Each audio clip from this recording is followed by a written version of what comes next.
Keuangan Unaudited Pemerintah Kota Banda Aceh tahun anggaran 2023 dimulai.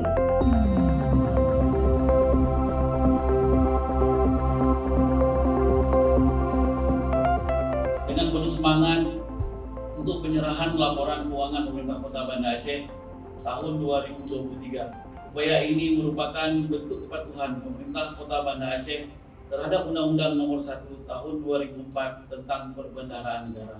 Dapat kami informasikan bahwa saat ini pihak Badan Pemeriksa Keuangan telah selesai melakukan pemeriksaan pendahuluan terhadap pengelolaan keuangan pemerintah Kota Banda Aceh tahun 2023. Alhamdulillah pada hari ini tanggal 4 Maret 2024 Kota Banda Aceh telah menyelesaikan laporan keuangannya dan menyerahkan kepada BPK Perwakilan Provinsi Aceh.